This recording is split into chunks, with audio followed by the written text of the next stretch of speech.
आज हम विज्ञान भैरव तंत्र की विधि नंबर 58 भावार्थ समझ लें। भगवान शिव कहते हैं पार्वती से कि हे देवी, इस जगत को जादू जैसा मानो।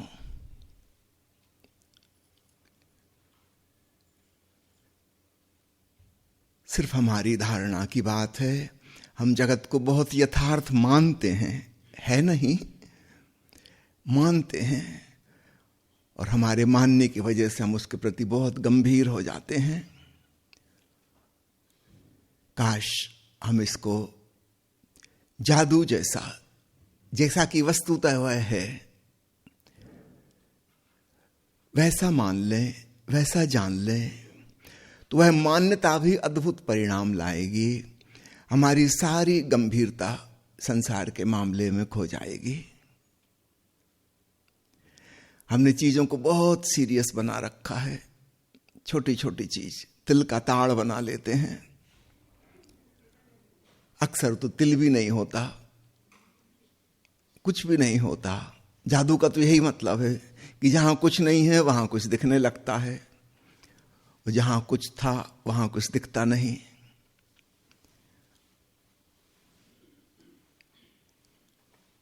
ओशो के एक सन्यासी हैं, स्वामी आनंद परमहंस, जादूगर आनंद के नाम से विश्वविख्यात हैं। वो अक्सर एक जादू दिखाते हैं। अपनी मंच पर हाथी को लाया जाते हैं। वो हाथी पब्लिक के बीच में से गुजर के आता है ताकि सब लोग छू सकें, पक्का कर सकें कि हाँ रियल हाथी है। फिर वो मंच पे आके खड़ा होता है। फिर वो एक ताली बजाते हैं और अचानक हाथी गायब हो जाता है। 1 मिनट बाद दोबारा फिर ताली बजाते हैं, हाथी फिर प्रकट हो जाता है।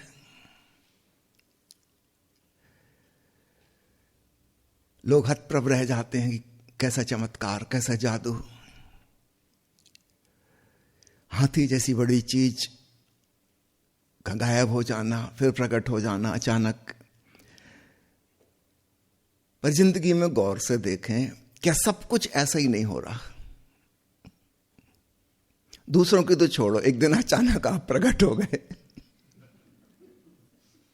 और देखते देखते यूं अचानक गायब हो जाओगे। सब चीजें ऐसी ही हो रही हैं। अचानक किसी के प्रति प्रेम का भाव उमग आया। क्षण भर पहले आप उसको जानते भी ना थे, और अभी ऐसी दीवानगी छा गई कि इसके बिना जी ना सकेंगे। और अगर आपका सपना पूरा हो गया तो जल्दी ही वो दिन भी आएगा कि अब इसके संग ना जी सकेंगे। उतनी ही घृणा और नफरत पैदा हो जाएगी। एक क्षण गुजारना मुश्किल हो जाएगा, और आप बिल्कुल भूल जाएंगे कि एक दिन एक जादू घटा था, अब ये दूसरा जादू घट रहा है। अचानक प्रेम का हाथी प्रकट हुआ था और अचानक गायब हो गया। अब नफरत का हाथी आ गया, खूंखार शेर। पर याद रखिए, जादू की भांति यह भी गायब हो जाएगा। यहां कुछ टिकता ही नहीं। हम तो छोटे से मनुष्य हैं, 60-70 साल 80 साल की उम्र वाले। बड़े बड़े पर्वत और सागर नहीं टिकते। आज जहां हिमालय पर्वत है, कभी वहां महासागर था। आज जहां जमीन है वहां कभी बड़ी खाइयां थीं। आज जहां रेगिस्तान है कभी वहां समुंदर था, घने जंगल थे। सब उलट पुलट हो जाता है। यही नहीं, पृथ्वी जैसे ग्रह 1 सेकंड में गायब हो जाते हैं। किसी ब्लैक होल के निकट पहुंच जाएं तो वो घूमते घूमते कब पहुंच जाएंगे पता नहीं। सब कुछ जैसे जादू का खेल। अचानक एक दिन सूर्य प्रकट हुआ था, अचानक पृथ्वी और अन्य ग्रह उत्पन्न हो गए एक दिन, और अचानक एक दिन सब गायब हो जाएगा। यह पूरा अस्तित्व एक विराट जादू का खेल है। जैसे सपने में चीजें प्रकट होती हैं और गायब हो जाती हैं, अगर गौर से देखो तो चलो जादू शब्द हटा लो, सपना कह लो, सपने जैसा अचानक बिना किसी भूमिका के कोई चीज हो जाती है और बिल्कुल अचानक सब गायब हो जाता है। काश हम जगत को स्वप्नवत समझ पाएं। आद्य शंकराचार्य ने जो कहा है कि सपना यह संसार सब स्वप्नवत है, माया है, ये कोई फिलॉसफिकल सिद्धांत नहीं है, यह एक ध्यान की विधि है। अगर कोई ऐसा मान सके, मान्यता ही सही, एक दिन वो जान लेगा कि वास्तव में यही सच था, लेकिन शुरुआत मान्यता से भी कर लें हम, अचानक वो चीजों के प्रति हमारी जो पकड़ है, गंभीरता है, वो एकदम गायब हो जाएगी। हम चीजों को दूर से देख पाएंगे।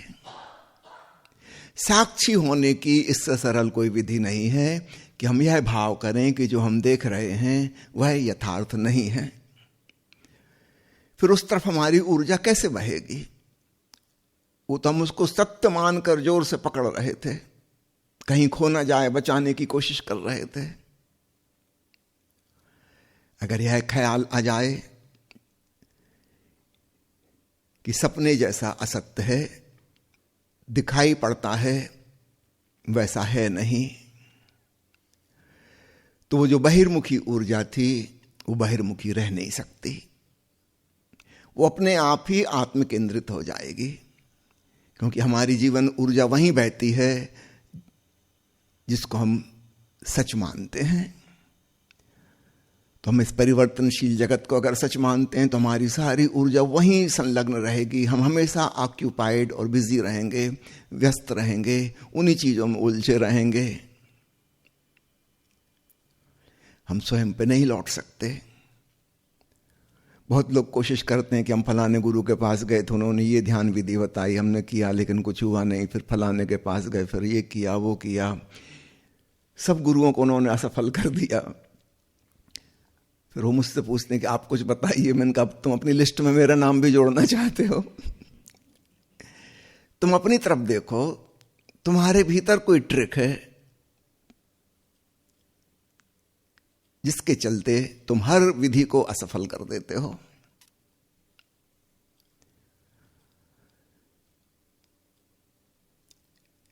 ये छोटी सी विधि अद्भुत कारगर हो सकती है।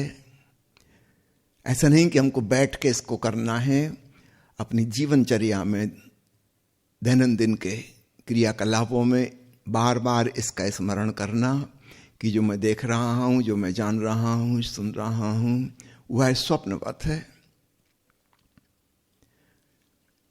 है कि नहीं कुछ पक्का नहीं। अपने अतीत का ख्याल करना, जिन बातों को तुमने बहुत ठोस यथार्थ माना था वो सब कहां गायब हो गई? तो अभी आज इन चीजों को बहुत यथार्थ मानने की क्या आवश्यकता है? जब पुराने सैकड़ों सपने टूट गए, बिखर गए, सुबह की ओश की तरह गायब हो गए, तो फिर आज जो दिखाई पड़ रहा है, सुनाई पड़ रहा है, इस पे भरोसा करने की वजह क्या है? अपने ही अनुभव से कुछ सीखो। अचानक तुम पाओगे तुम्हारी सारी ऊर्जा स्वयं पर लौट आई, अपने होने का एहसास होने लगा। अगर हम दुनिया को सच मानेंगे तो हमारी ऊर्जा वहीं जाएगी, हम स्वयं को भूल जाएंगे, आत्मविस्मरण हो जाएगा।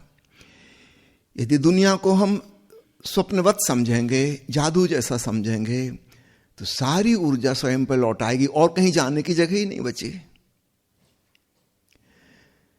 कभी टाकीज में फिल्म देखते हुए स्मरण करो कि पर्दे पर जो चल रहा है वह केवल एक कहानी है, और आपको भली भांति पता है झूठी कहानी है। किसी लेखक ने, कथाकार ने अपनी कल्पना से लिखी है, और ये जो अभिनेता अभिनेत्री एक्टिंग कर रहे हैं, ये डायरेक्टर के इशारे पर वैसा कर रहे हैं, ये कोई सचमुच की घटना नहीं है।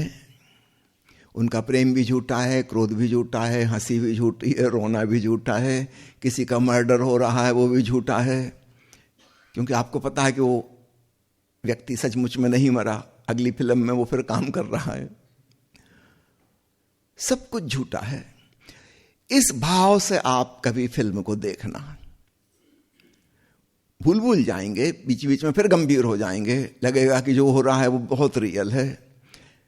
फिर जैसे याद आ जाएगी, आप अचानक पाएंगे कि पर्दे की तरफ बह रही जीवन ऊर्जा अब स्वकेंद्रित हो गई। वो तो हम उसको बहुत सच मान रहे थे, तो हम उसमें इन्वॉल्व हो गए थे। जो हमको पता ही है कि ये झूठ है और इसमें मानने का कोई सवाल नहीं, आपको पता ही है कि झूठी कहानी है, झूठा अभिनय हो रहा है, इसमें कुछ भी सच्चाई नहीं है। आप अचानक पाएंगे वो जो सीरियसनेस थी कहानी के प्रति वो समाप्त हो गई। ठीक है, अभी पर्दा दिखाई पड़ रहा है, चित्र दिखाई पड़ रहे हैं, एहसास हो रहा है क्या हो रहा है, लेकिन मुख्य रूप से आप आत्म केंद्रित हो गए। परिधि पे कहानी चल रही है, पता चल रहा है, लेकिन आप स्वकेंद्रित हो गए, ध्यान की घटना घट गई। तो चलो झूठ से ही शुरू करना, क्योंकि जगत में जो लोग दिखाई दे रहे हैं इनको झूठा मानना कठिन है। जहां हमको पक्का पता है कि झूठ है वहीं से शुरू करना, तो आपका टेलीविजन या फिल्म ये अच्छा होगा, क्योंकि हमको पता ही है कि झूठ है। अचानक आप पाओगे वो जो रस मगन हो गए थे उसमें कहानी में, वो सारा रस वहां से समाप्त हो गया और एक नया रस आरंभ हो गया। आप अपने आप में मगन हो गए। कहानी भी चल रही है, लेकिन अब वो बात परिधि की घटना हो गई, केंद्रीय बिंदु कुछ और हो गया। स्वयं के होने का एहसास प्रमुख हो गया, प्राइमरी। वो फिल्म की कहानी सेकेंडरी हो गई। तो संसार में हम कैसे आत्मविस्मरण को चले गए, उसकी मैकेनिज्म है, हमने संसार को रियल माना। यद्यपि वहां भी सब कुछ बदल रहा था, लेकिन थोड़ी देर लगती थी बदलने में। आज जो दोस्त है 2-4 साल बाद वो दुश्मन हो जाएगा, लेकिन 4 साल लंबे हैं।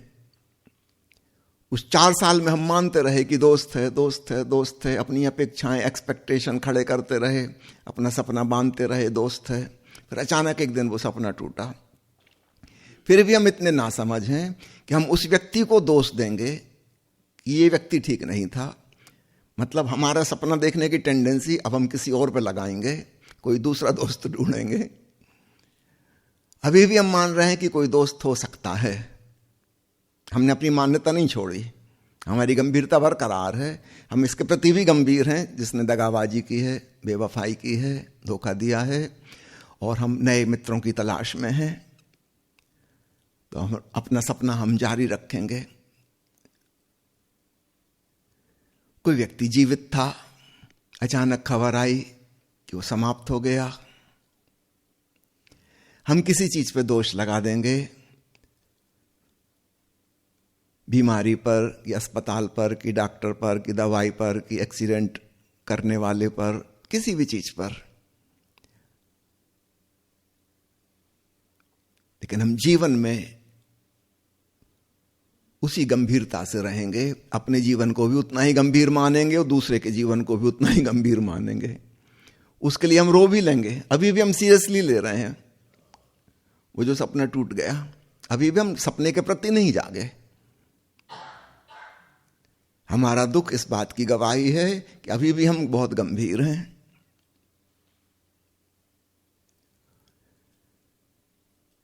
कोरोना काल में कितने लाखों लोग गायब हो गए। क्या ये जादू का खेल नजर नहीं आता? सब जादू जैसा हो रहा है।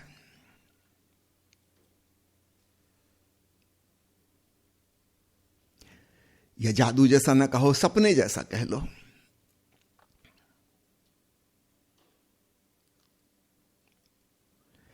छोड़ो बाहर के जगत को, अपने अंतर जगत मनोजगत में गौर से देखो।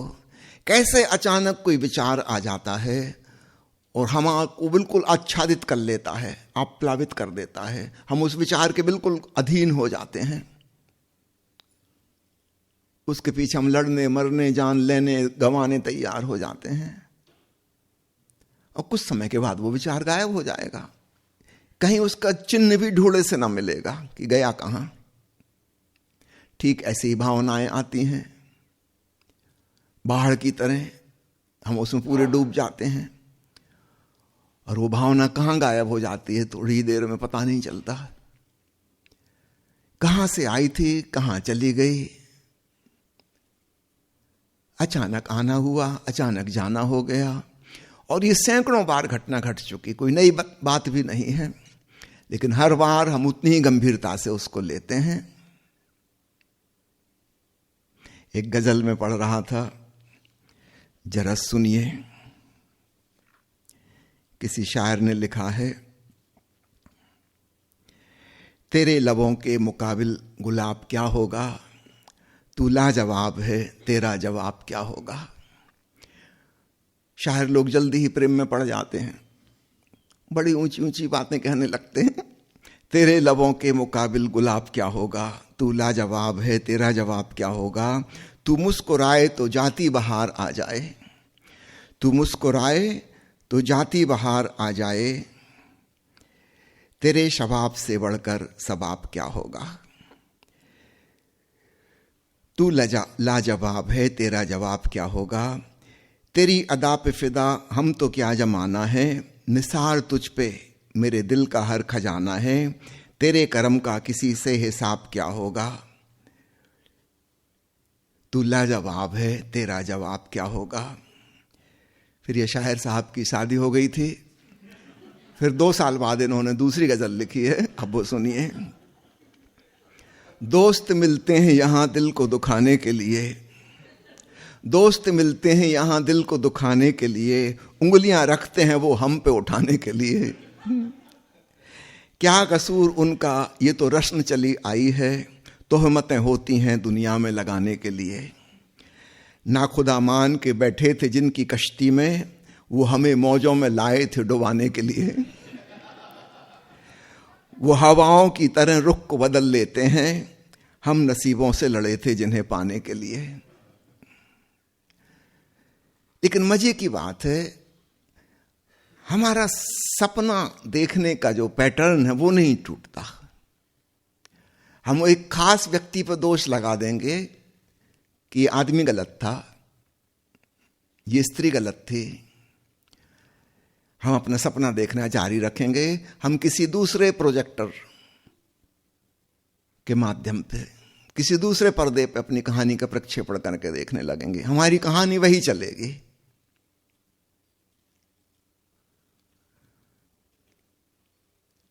हमें अपने शरीर पे कितना भरोसा है, कितनी अकड़ अभिमान। एक छोटा सा वायरस जो दिखाई भी नहीं देता, बड़े बड़े पहलवानों को क्षण भर में खत्म कर देता है, और तो और डॉक्टरों को भी खत्म कर देता है। अदृश्य कीटाणु जिसको 1,00,000 गुना बड़ा करके इलेक्ट्रॉन माइक्रोस्कोप से देखो तो एक पिन पॉइंट जैसा नजर आता है, 1,00,000 गुना बड़ा करके।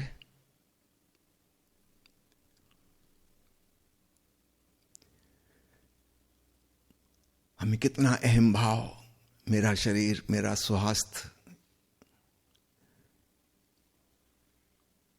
अपनी बुद्धि पे कितना घमंड। जरा सी सिर में चोट लग जाए सारी स्मृति खत्म हो जाएगी। स्मृति 2 प्रकार से खत्म होती है, एक सिर में चोट लगने से और दूसरा किसी से उधार लेने के बाद। एकदम गायब हो जाती है।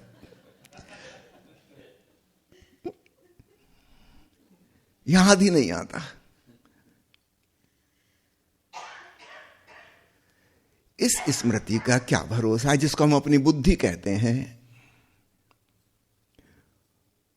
चलो कुछ और हो ना हो, एक बात तो पक्की है, चिता पर जिस दिन लाश जलेगी, ये हमारा मस्तिष्क भी उसी के संग राख हो जाएगा।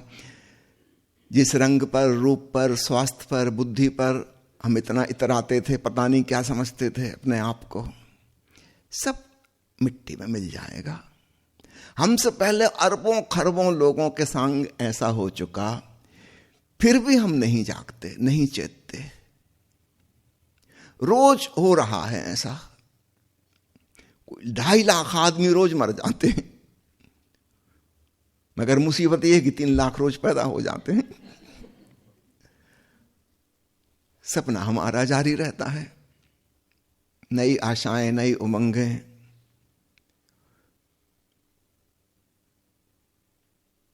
थोड़े जागो, चेतो। अधिकांश संतों की वाणी में हम पाते हैं वे बारंबार मृत्यु की चर्चा करते हैं। क्यों? मृत्यु से ज्यादा बड़ा जगाने वाला कोई तत्व नहीं है। यदि मौत भी हमें ना जगा सके, फिर और क्या जगाएगा? इतना बड़ा झटका, इतना बड़ा सदमा, और बिल्कुल अपरिहार्य, अनिवार्य होना बिल्कुल 100% सुनिश्चित है। और कुछ हो कि ना हो पक्का नहीं। एक बात तो पक्की है, मृत्यु होगी, दूसरों की भी, स्वयं की भी। सब कुछ जो बना है सब मिट जाएगा। उसके बाद भी हम इतने गंभीर हैं उस मामले में जिसका कोई हिसाब नहीं। ओशो ने कहा है, जगाने वाले 3 तत्व हैं जो अत्यंत विवेकपूर्ण हैं, बहुत प्रज्ञावान हैं। वे जीवन को देखकर ही जाग जाते हैं। जीवन पर्याप्त है, आए दिन झटके दे रहा है, सदमे दे रहा है। दूसरा, मृत्यु का बोध। चलो जीवन के छोटे मोटे सदमे नहीं जगा पा रहे, तब मौत जगा सकती है।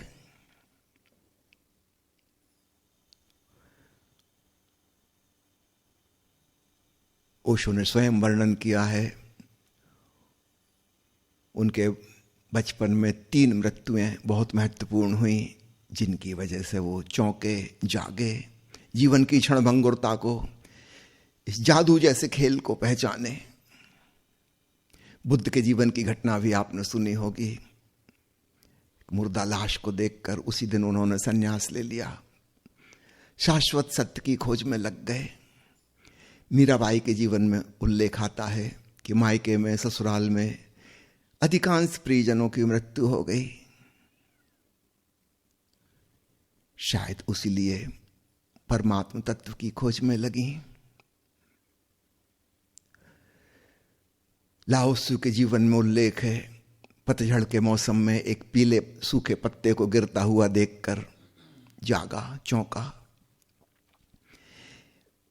एक पीले पत्ते ने सारी कहानी तो कह दी। जो समझदार है उसके लिए इशारा काफी है। बस ऐसा ही सब कुछ है यहां। अभी हरा भरा पत्ता है, हवाओं में लहरा रहा है, अटखेलियां कर रहा है, क्षण भर में सूख जाएगा, पीला पड़ जाएगा, मट्टी में मिल जाएगा, पता भी नहीं चलेगा कहां गया। लाओ त्सु जाग गया।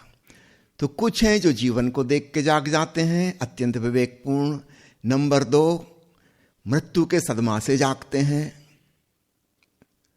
नंबर 3, जिन्हें मृत्यु भी नहीं जगा पाती, शायद किसी सद्गुरु के समझाने से वो यह चीजें देख पाए। खुद तो नहीं देख रहे थे वो, इसलिए तो हमने मरघट और शमशान घाट शहर के बाहर बना रखे हैं, पता ही ना चले। पश्चिमी देशों में वे लाश को इतना सजाते हैं, लाखों रुपए का खर्च होता है, जिंदा आदमी से भी ज्यादा जिंदा लाश लगने लगती है। क्यों? इसकी क्या जरूरत है? जरूरत यह है कि हमारा भ्रम टूट ना जाए, उस मुर्दे को देखकर भी हमें जीवित ही लगे, हमें ख्याल ही ना आए कि मर गया। इतना सजा धजा दिया।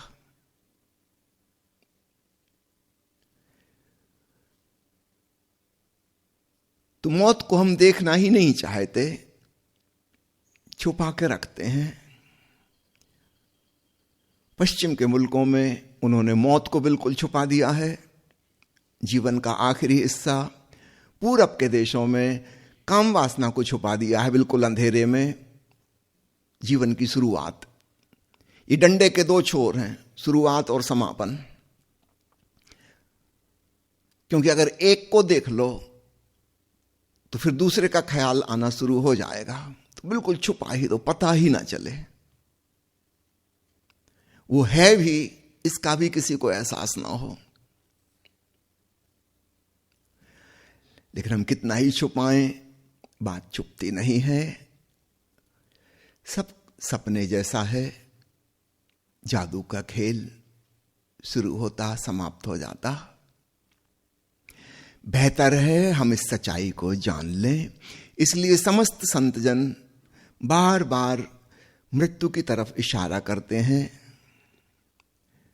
हम अपने आप नहीं देख पा रहे, कम से कम अब उनके कहने से देख लें, उनके समझाने से देख लें।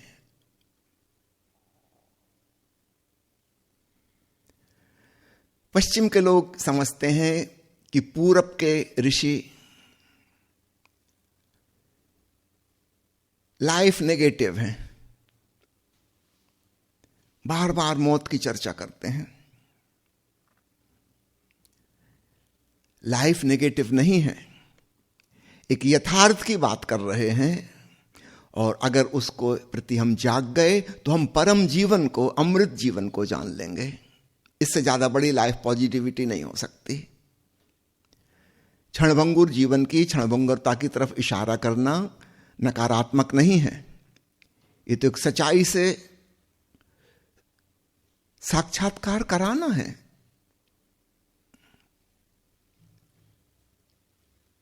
हम शुतुरमुर्ग की तरह रेत में सिर गड़ा के खड़े हो जाएं कि दुश्मन दिखाई नहीं दे रहा, इसलिए हम मानते हैं कि नहीं है। नहीं, हमारे सिर गड़ाने से कुछ ना होगा रेत में, वो है तो है। अच्छा है कि सिर उठा के देख ही लो।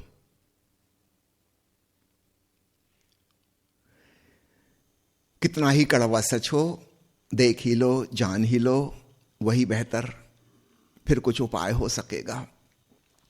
तो जैसे ही हम मृत्यु के प्रति जागृत होते हैं, अचानक जीवन स्वप्नवत हो जाता है, क्षणभंगुर जादू का खेल हो जाता है, और तब एक नई चीज की शुरुआत होती है।